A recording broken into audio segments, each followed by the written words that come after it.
Welcome to AA Beyond Belief. This is episode 114.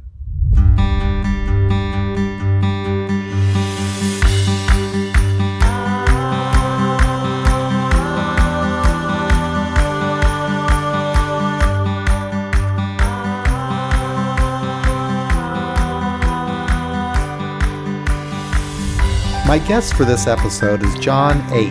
from the We Agnostics Group in Washington, D.C. Late last week, I sent John an email to ask if he would join me on the podcast. A few days later, we had this conversation that you're about to hear. John is passionate about helping atheists who are suffering from alcoholism, and he has strong opinions about the secular AA organization and its relationship with traditional AA. Knowing this and wanting to better understand his views, I was delighted when he agreed to this interview. Well, John, thank you for agreeing to speak with me tonight. I was interested in talking to you, actually, because you have an idea, and I don't want to misrepresent it. I want you to let me know what it is. But it sounds to me like you are of the opinion that those of us who are involved with secular AA meetings might be wise to just branch out on our own and leave AA. Do I have that right? Well, in general, John, you have it right, but let me frame it properly because I'm aware that anything I say on a subject this controversial is going to be prone to be misinterpreted. So I want to be, I'll take a couple of minutes to be sort of clear about where I'm coming from. Okay. And the first thing is I want to be very clear. I make my usual disclaimer statement. Anything I say here is just my opinion.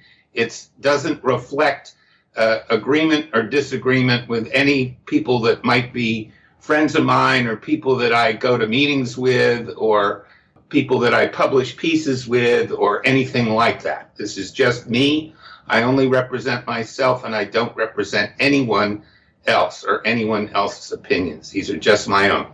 Okay. And I just need to say that to be very clear because some of the content may be sort of controversial. The next thing I wanted to say at the outset is that I do not hate AA per se. Okay? I am not an Orange Papers contributor. All right. Okay. I'm not looking for grand conspiracies. All right. Or I'm not saying that people should not go to AA meetings if that's what they need and want to do. I sat in enough conventional AA meetings over 30 years to know that it really, really works in the conventional way as it's written in the big book and the 12 steps for lots and lots of people. And I'm not going to denigrate or deny those recoveries. Those are real recoveries, and I don't have any innings there. What I have seen, though, and on the flip side, is I have seen people walk away from AA, go out, continue drinking, and die. I've seen that, right? And the primary reason that I've noted for that is a reason that's often remarked in the secular world, is that the religious content of Alcoholics Anonymous is in fact toxic for a certain percentage of people. Now, I realize that there are some people, even within our secular community, who really need some of the principles and precepts and ideas embodied in the 12 steps. I categorically reject the 12 steps. I have nothing to do with it personally. In going on 33 years of sobriety, I've never found them useful at all in any context, or I should say hardly at all, Sure. in any context ever. And that's from my first earliest days of association with it. But I know that there are many people who do not share that experience, who maybe grew up in conventional AA. I know you're one of the people that were at one time or another was a true believer. Yeah. So you say. And I know many people like that. I also know others that were hardcore atheists from the first day, like myself. So, but I don't want to be perceived as denigrating any individuals that find versions of that conventional stuff useful. Mm-hmm. Okay. I have my reasons for not dealing with that. If anybody was interested, and I'm not going to use our time going into all that stuff again. I gave a workshop in Toronto that's on your website. It's John H. 12 Steps or some such thing. It's easy to find.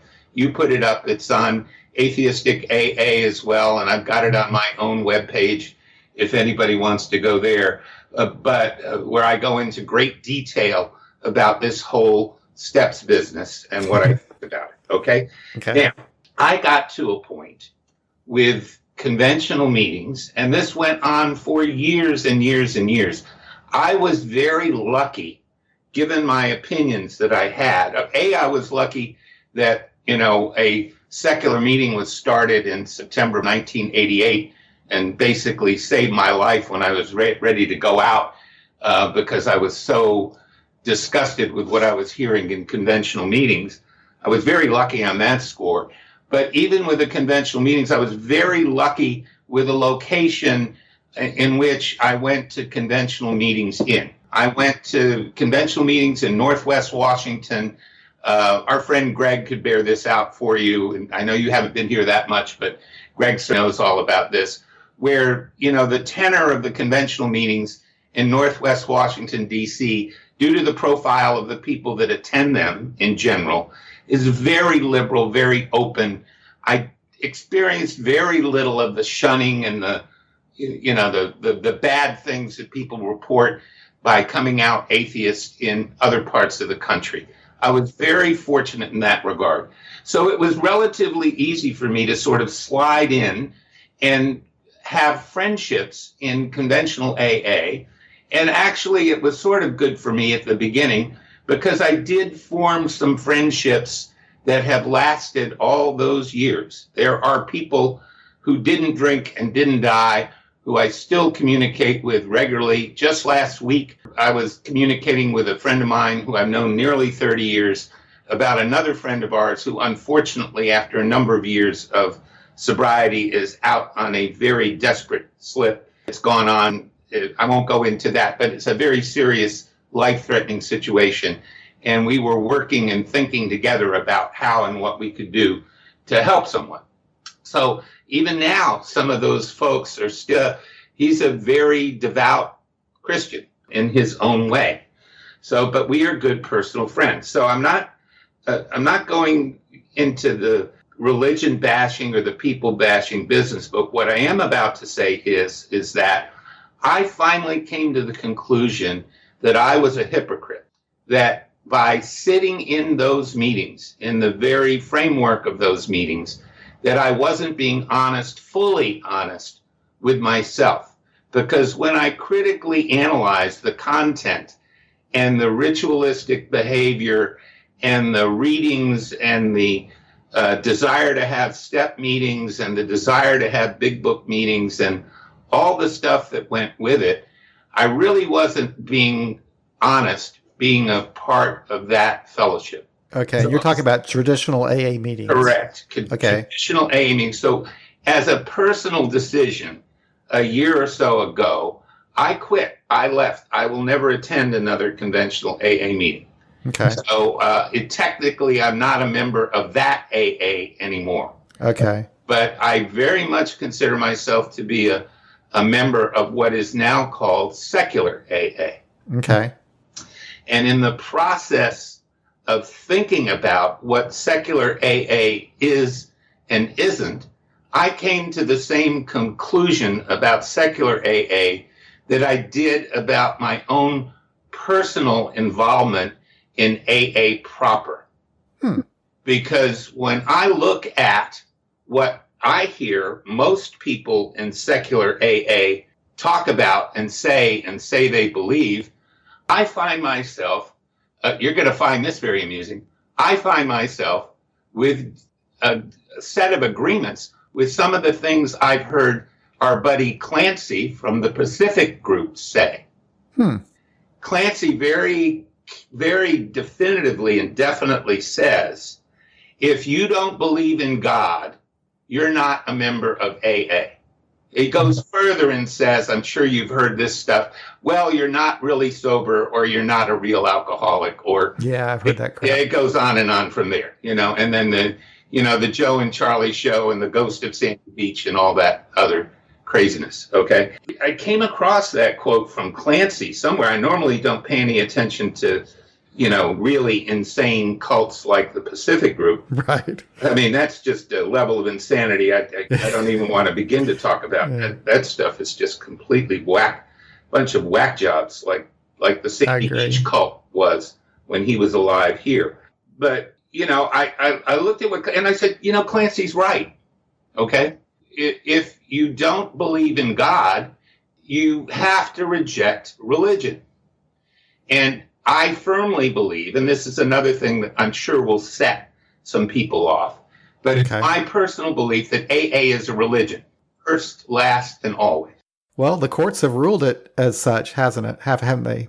Well, that's what it is. I mean, if you listen to my chat on the steps that I had in Toronto, I talk about what the Oxford group was doing in the early 30s before Wilson and Smith were even sober themselves is, exactly in line with what they did. I mean, I refer to it as the Oxford Group 12 Steps, which is what it is.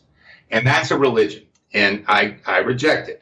So I'm saying that this is a very difficult part of this discussion because the initials AA have become so synonymous with the world of recovery that the merest thought of rejecting those initials gives people the heebie-jeebies. And people totally freak out if they get delisted, like the Toronto controversy and some of the others in this country that we're very well aware of. Okay, and I understand that because AA does have sort of a monopoly on a big chunk of what's called recovery in the United States and around the world. That's just a fact. Now, there's a lot of reactions against that and medical models growing up that challenge that assumption. And, AA is being assaulted from without in all kinds of ways because of their doctrinaire religious approach to all of this. And I'm not intending on going after them in that particular regard. All I'm doing is saying, in my own view, is that what we have is a sort of a cognitive dissonance, almost a schizophrenia as regards AA. Because if we are ostensibly secular, how can we identify ourselves as part of a religion? I don't know how you react to that, but I really don't think there's any logical connection between a secular person and religion. Mm-hmm. Do you have any thought you want to? Well, it's interesting the way that you view this. The way I view it, I agree with you to a large extent. I actually personally have used AA as a religion. I was never much of a believer of God, but AA was my religion. There's no doubt about that. And I've seen other people do the same thing. I reject that now. I'm an atheist like you. I guess the way that I view it is that because of group autonomy, AA to me is an individual group. So if some group in Alabama wants to talk about Jesus all day long and preach the steps, that's that group. If my group chooses to be secular and not read from the big book and not pray, then that's AA for my group. Okay, but we still have this umbrella organization, I guess, that groups fall under. So you have the Jesus group, and you have my atheist group. Right. And no matter what anybody says, me, you, or the board of directors of whoever or whatever, each individual member has complete autonomy to do what she or he needs to do as regards their recovery program. I don't think anybody would advocate sort of laying down a path particularly in the secular world, laying down a path for a member. Likewise, if a group in New York City wants to affiliate one way and a group in Kansas City wants to affiliate another way, I don't think anybody would propose interfering with or even having an opinion on what that individual group decided to do in terms of affiliation. There is nothing to prevent a group or a individual from being affiliated with more than one group. That's right. Okay, there's nothing to prevent that. And I'm saying that if we're going to hold ourselves out, I know people right now who are ready to leave the secular part of our program because of this issue. I know people who have left us because of this issue, because they say, oh, all they are is AA light. And they take the identification that the national organization has very seriously. And when I try to explain this autonomy stuff that you want to talk about, the feedback I get is that, well, this AA stuff is not for me. Now, my primary orientation, and I've said this before in articles and elsewhere, my primary personal orientation is about atheists, self-identified atheists. I do not have a lot of opinions about people who identify as theists, Buddhists, agnostics, whatever. I don't relate to that at all. And I'm a lifelong atheist from age 12. I've never considered any of those other meditation, all that other stuff.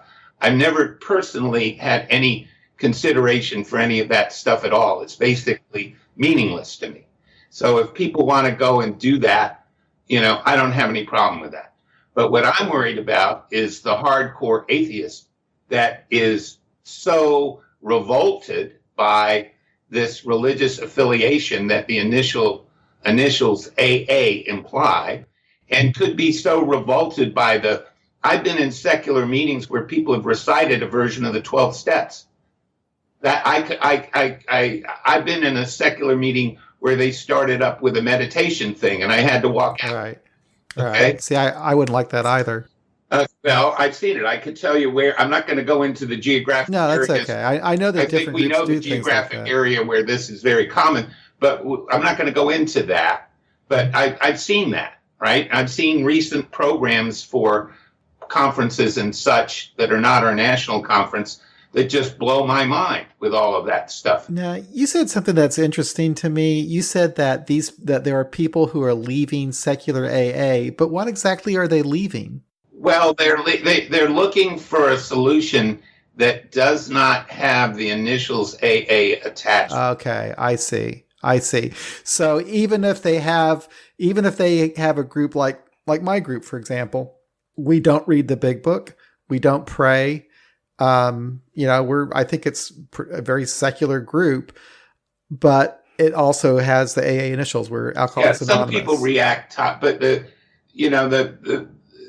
some people say I look at the coffee shop and all it is a bunch of stuff about spirituality. A lot of the time. Yeah. Okay, and I'm not going to go into that. All right, I'm too old to quit. All right, so if I was younger, maybe I would have a different opinion on all of that.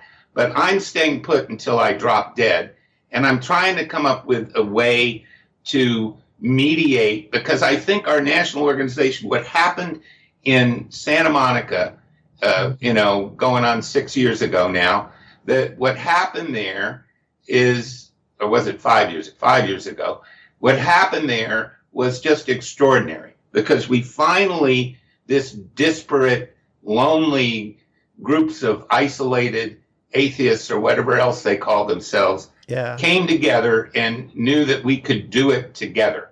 And that was really important to me. And doing it together is really important to me. And within the envelope of this autonomy that people obviously have, I got a little bit tired of hearing a lot of crap directed at me as like, oh, you're angry, oh, you're negative, oh, you're this, oh, you're that. What are you going to tell me that's positive? So that's when I started writing this most recent series of articles in Atheistic AA about what I really think my program, or what I think a rational version of the program is. And I've written 3 of 5 articles. I'm not trying to write a book about this or anything, because I'm certainly not going to sell anything to my fellow alcoholics, unlike some others. But the first 3 articles, the first one was about making a decision, making a firm and determined decision about your alcoholism, which I feel is a absolutely vital moment in time, that if you don't have it, it's going to be very difficult to recover. And then I wrote about meetings and the importance of going to meetings and what meetings mean to you, particularly in early sobriety. But even now, going on 33 years later, meetings still mean a lot to me. They help me with issues in my life that are very different from the issues I had when I was 38 years old. The issues you have when you were 70 are different than the issues you had when you were 38. And hopefully you've developed as a person, and some of your adolescent angst is finally dissipated. So so that's what the meetings do for me.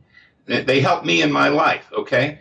And then that engine that drives the meeting, which is the sharing of the experience between alcoholics, is so incredibly important. And then the last 2 articles I'm going to write, which I haven't written yet, but I have sort of outlines of, is I feel that it's very important for us to talk about the idea of abstinence. I think that abstinence, at least in the public realm, is coming under some scrutiny, and people are questioning it. But I just don't see a program of recovery without abstinence. I'm an advocate of 100% abstinence from alcohol, and I want to talk about that and some of the reasons for that. And then the thing that really brings it together, and even for me and my, broken down, soon to be very old age, I'm still trying to figure out ways when the opportunity presents itself to help another alcoholic, which really cements your sobriety. Now, you will notice there are elements in here, right? These elements, many of these elements, I learned from AA, right? Right. That's an ironic statement, okay? I learned those elements from attending those early conventional AA meetings in 1987. And then, of course, my education continued apace when my 2 inspired founders of our meeting that's still ongoing here, the We Agnostics meeting in D.C., founded that meeting in September of 88. And I learned about how to stay sober within sort of a context that might be referred to as AA. But I grew up, I got old enough, and I got honest enough to finally say that the overriding tenor of what this thing called AA is as a religion. Full stop, period, the end.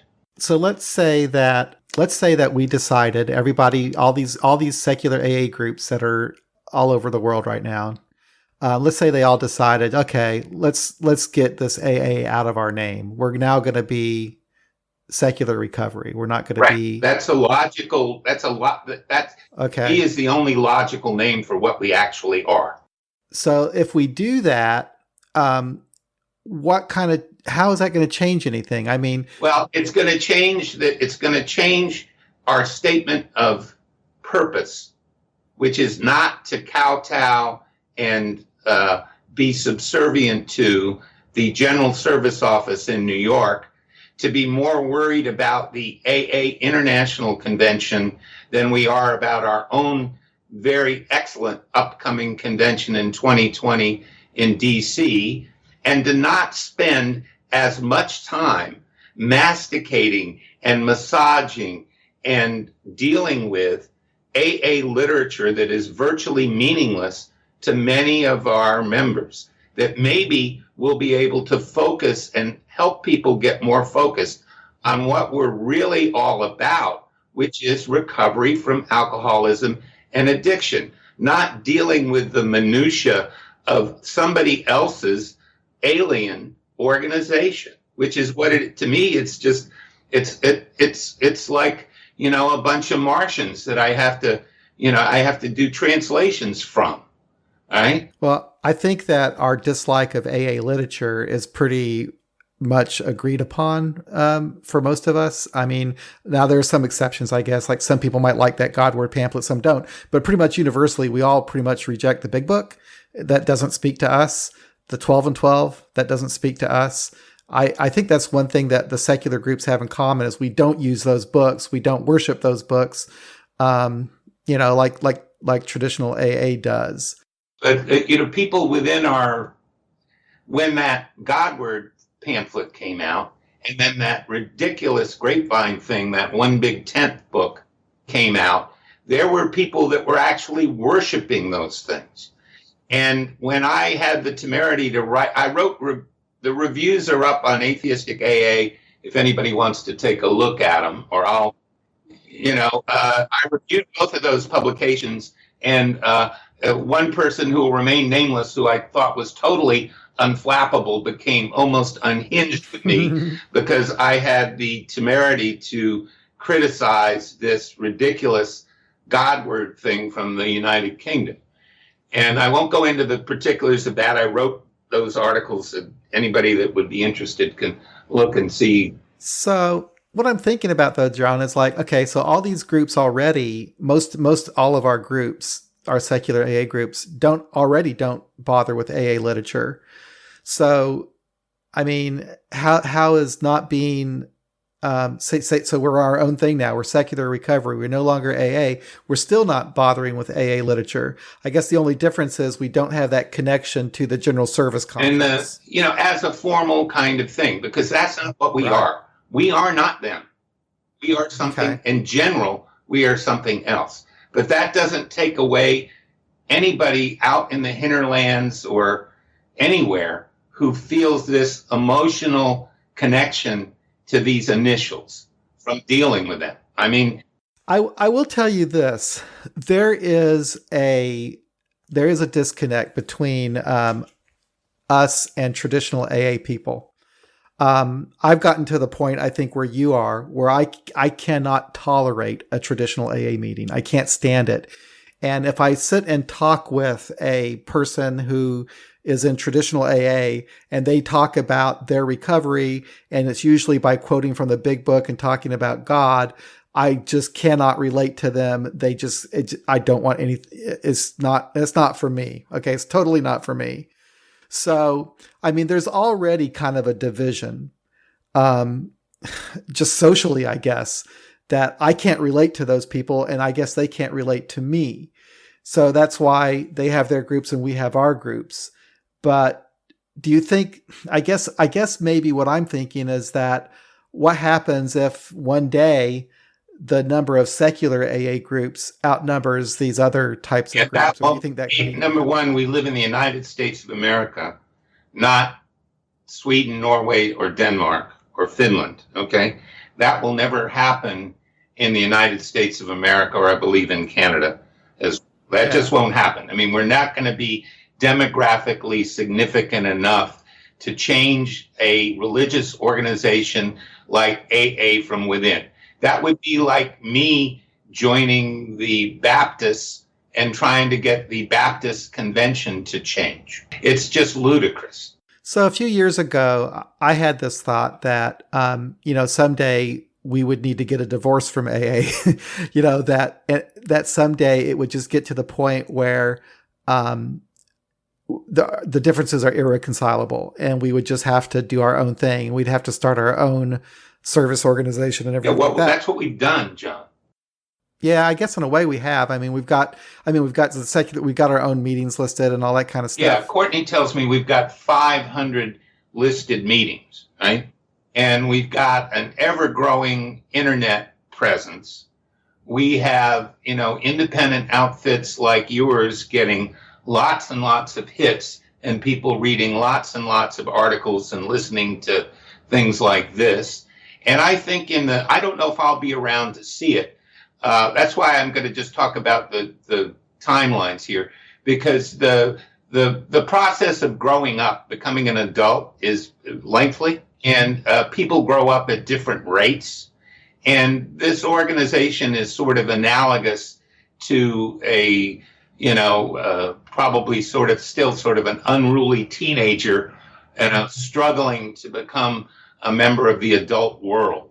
When we fully grow up and we have the infrastructure that negates this AA, I want to see a day where any alcoholic in the world hits those buttons on Google and the words Alcoholics Anonymous and the words secular recovery come up at the top of the feed, and that people will be able to make a choice and not think that their only option is to go to this thing called AA.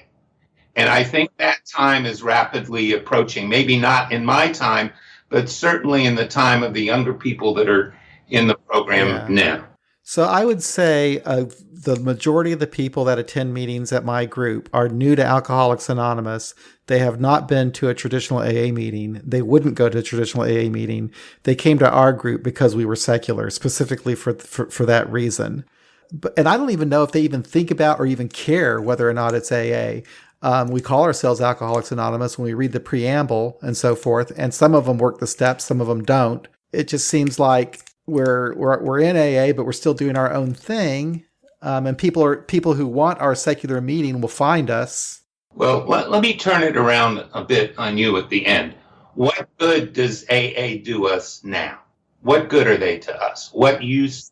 That is a good point, John. And I tell you what, I'm kind of wondering myself. I got involved with the General Service Conference, actually the area and General Service, thinking that I wanted to make a difference and make some changes in AA. But I've kind of got to the point where, the best difference I can make in AA is by making it at my home group. And actually this podcast, things like that. I just don't see the point. I don't see anything that they can do for me or need to do for me because my group can do whatever it wants, So. Well, but what use, why identify with something we are not?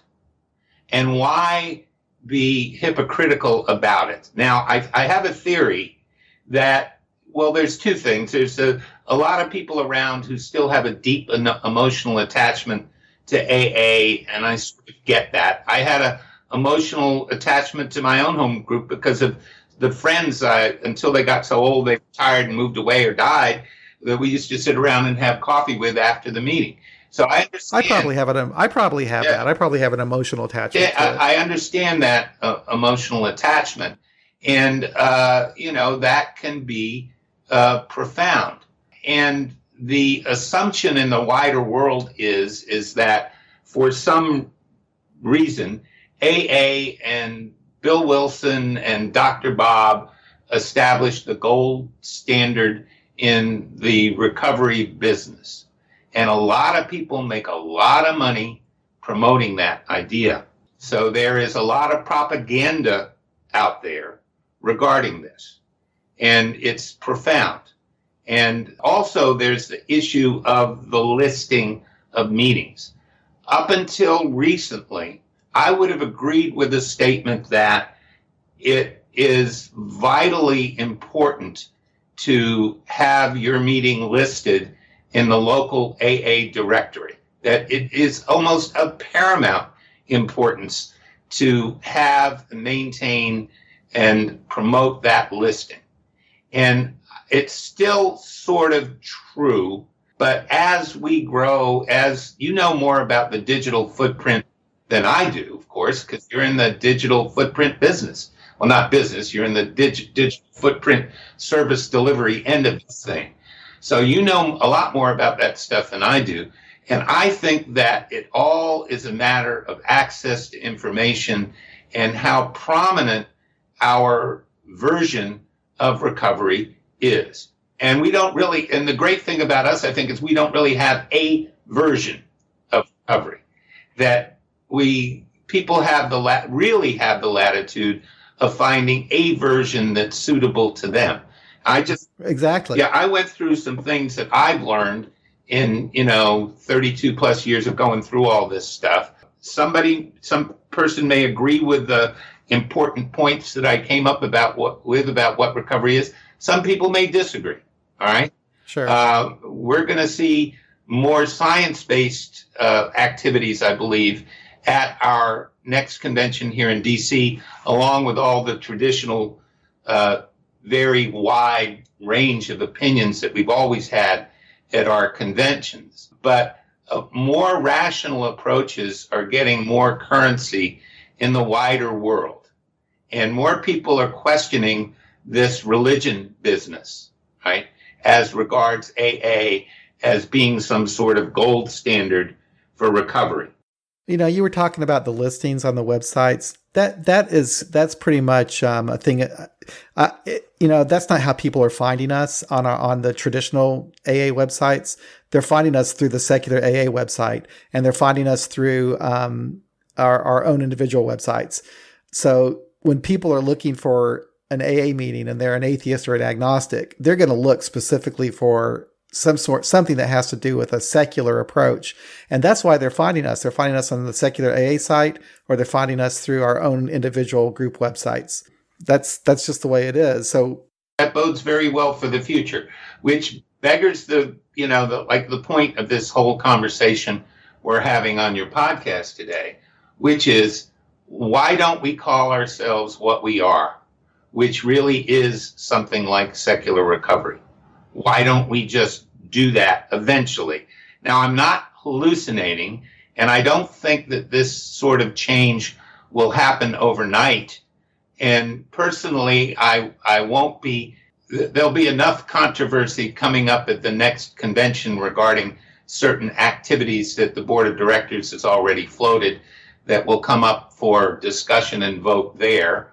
One of which involves another type of name change, which is really crazy, which is something I'm not going to go into here, but will certainly be gone into at great depth probably if the people proposing this persist in their desire to do so. It's also kind of wondering, how would it happen? I mean, so you would have to get there's 500 secular AA groups, and they would all have to agree, I guess. No, they wouldn't necessarily all have to agree, in the sense that if you have a national organization with a certain name, they either affiliate with that organization or they don't.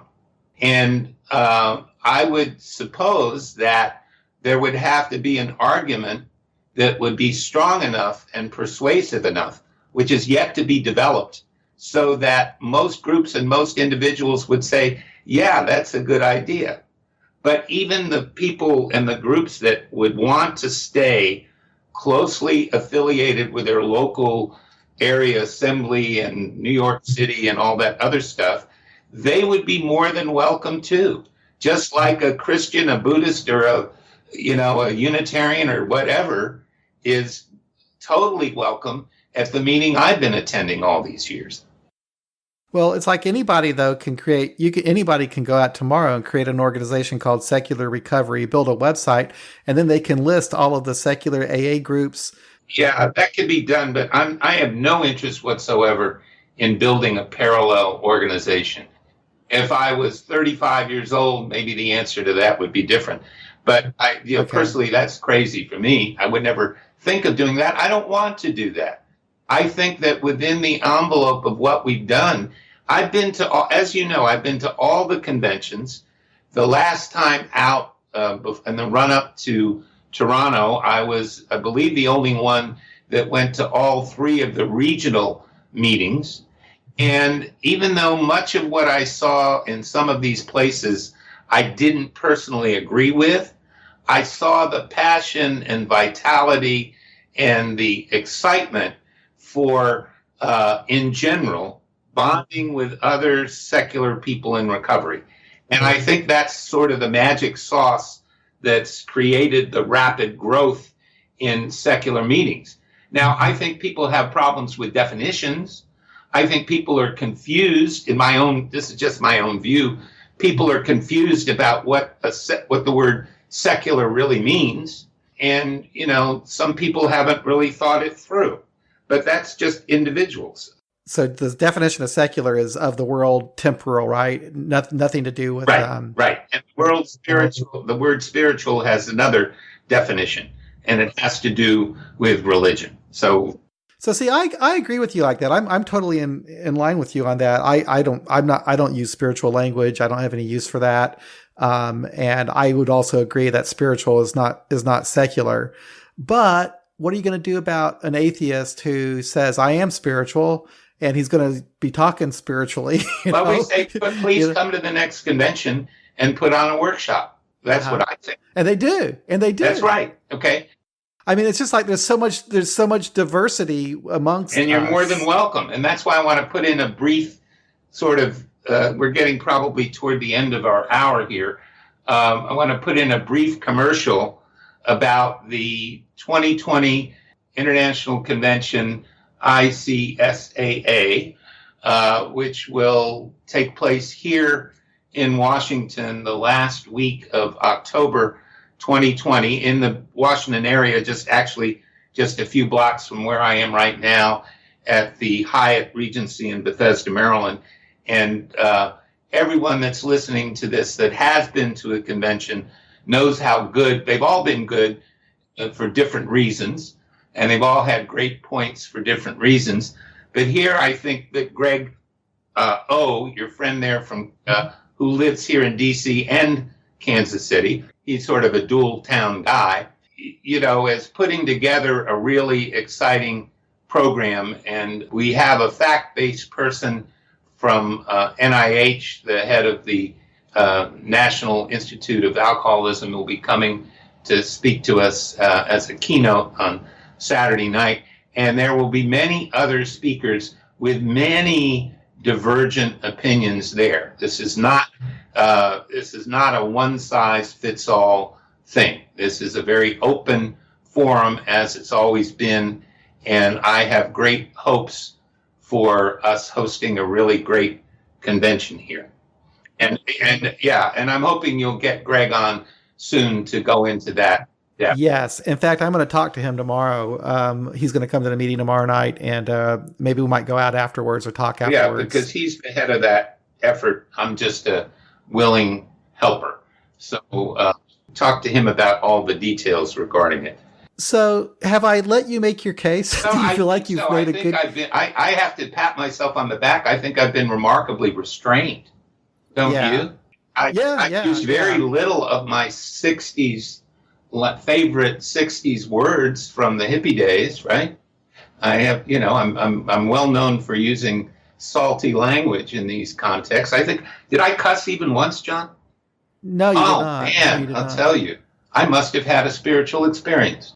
To make sure I understand, I think you're just basically saying the secular AA organization that we've built up should just abandon the whole AA part of it and be a secular recovery organization. Right. We stop being. So that's what should change, not necessarily all the different groups. Or you're saying they should the groups can do whatever they want. I don't care what the groups do. If they're listed on the secular recovery site and all the AA sites too, I couldn't care less. I don't. So those individual groups could still do their own thing. Nobody's going to tell anybody. I'd be the last person. I'm not going to be nobody's in charge, really, except the group conscience as it expresses itself. So the only difference would be the secular AA organization wouldn't be part of AA. But what that would do, though, believe it or not, and I don't think anyone would care, but all those groups that decide to remain AA, if they would become affiliated with an outside organization, which you're not supposed to do in AA, that could cause some. Now you got me to use one of my bad words, John. Fuck them, okay? Fuck them, all right? So now I did it. Now they're going to say the angry atheist was on saying those terrible words again. So you you trapped me at the end here. Well, what's so funny about it, though, is there's actually has been that argument already. There's been like Doris's group in Champaign-Urbana. Their stupid district said you cannot be listed on the secular AA website because you're affiliating with the outside organization. And I think that Doris's group made a mistake by taking their listing off the secular AA page, because quite frankly, more people are going to find their meeting on secularaa.org than they would on the silly district website. Some of these people that I've heard seem to walk around thinking more about AA Central, AA of Riverside Drive, AA of whatever area organization they're part of. They think about that kind of stuff, at least to me. I hear them going through all that stuff. And in my mind, I say, well, they're thinking more about that bullshit than they are about the recovery of secular alcoholics. What I would like to see us be focused on is not all these discussions that we have about outside things, but to be laser beam focused on helping the secular alcoholic recover from alcoholism and not die. So it's basically, and I think you could possibly be right, a waste of time to try to change Alcoholics Anonymous internally. It's a fool's errand. It's completely absurd. All you have to do is read their current website, and I just urge everybody, just Google Alcoholics Anonymous and look at the current website and read what they say they are today. And there is no reconciliation between that and non-belief in a higher power. There isn't. And the people that spend their lives spinning language and jumping through hoops to say that there is, personally, I would never spend my time doing that. But I think they're doing a disservice to truly secular people that can find a way without those distractions and fallacies and untruths which are embodied in the big book and the steps. I think that the biggest problem in Alcoholics Anonymous is they're too proud of the past, too clingy to the past, too afraid of the future, too afraid to modernize. And that's the big problem. I mean, yeah, well, we were talking about it in our group the other day. We actually you would hate this, John, but we're doing a step study. And what you would really absolutely hate is that we've actually brought out the big book as an historical document. Yeah. Okay? Well, anyway, a couple of the women, they read the doctor's opinion, right? And one of them said, this is crazy. They're acting like all medical progress stopped in 1939 when Dr. Silkworth wrote this opinion. It's like, it's just lunacy, craziness. But isn't that insane? But why, so it is crazy. But I think that the reason that they've never updated any damn thing is they were so proud of the founders and what the founders did. They won't let it go. And the founder was making millions and millions of dollars with it, too. Let's not forget how rich Bill got over the course of that. Yeah, that's true.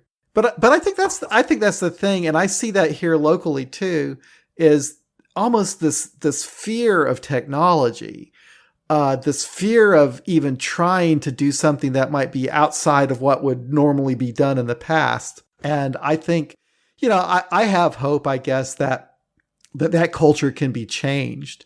But you might be right. Why right. would you want to change them? Why can't we do our own thing and let them do theirs? I guess that I'm not saying I want to, I can't change them. You're right. I'm not going to, there's no way. Yeah, but why would you want to? There's no way that I could change another person or group. But I think that we've only nicked the tip of the iceberg of the people. This secular recovery thing has only just begun. I wish I could live another 30, 40 years to see where it goes, but I won't. Well, people in their 30s, 20s, 30s, whatever. What's so interesting about them, what I find, that those that are coming to my group, I don't think they give a shit one way or another if they're atheists. They don't care about any of that stuff, but they do think that the religious stuff is crazy. So they don't want anything to do with that. And I think they think it's even more bizarre, not just the religious stuff. They think it's more bizarre, the antiquated language and reading an 80-year-old book. That's what I think. What's really bizarre is when you try to adapt a religious text and a religious program and turn it into something it's not, which is what all of these secular tomes, so-called secular tomes, dealing with the 12 steps are. And that's always struck me as being just completely whacked out. Yeah, the whole 12-step thing is kind of weird because I don't think that they were ever intended it to become what it became. I mean, all they shouldn't even have made a list because all that was the experience of those people back in the 1930s. It's not my experience. It's not your experience. It's their experience. And it was a religious experience because they all came from a religious organization, right? Yeah, that's where they started. Yeah, but that's how they describe their experience. But I would describe my experience totally different, and I don't really have to number them as steps. I could look at their step and say, oh yeah, that corresponds to this experience I had. I gave you the broad strokes today. Make a decision, go to meetings, share, maintain abstinence, and try to help somebody in the end. That's a pretty short book.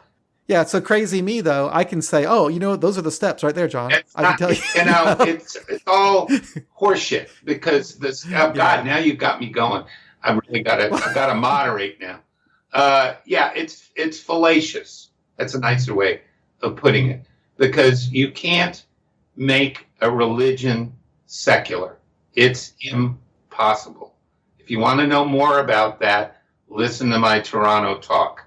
We'll make a link to that. You can do that, okay? And if you want to link my series over there's no such thing as competition in our end of the world. So if you want to link that, my series of articles on atheistic AA, you and Courtney know all about how to do that. Feel free. I can speak for him on that. There we go. I think I just about covered what you were. Well, if you feel satisfied that you made your case, then that's good. And feel free to come back again. Well, thanks. Well, I made a case. I didn't make the case. The case. The case is going to be made over the fullness of time, and will be made it will be made by younger, more vigorous, hopefully even more thoughtful people who will follow us and bring this to fruition. And that's my last word on the topic for tonight. Well, thank you. I think that you've been very, very cordial. Thank you. I'm a sweet guy. Tell them all. Oh yeah. Yeah. Say it loud, please. Okay. And I only used bad language 2 or 3 times. Well, I provoked. Well, you did. Okay. It was you conspired to get me to show my true hippie, old broken down hippie character. Okay. By using those ancient terms. So, which are still really good to use sometimes. So, there we go. All right. And thank you very much. Thank you for your generosity in reaching out on this. I was mildly surprised. And, Well, I've been curious about what you're up to and what you're interested in and what your views are. I mean, I listen to you on Facebook, and some people get pissed off at what you write on Facebook. And that's really too bad. Yeah, I don't. I just think it's kind of interesting. Right. Well, I sent my ideas around to the board of directors not long ago.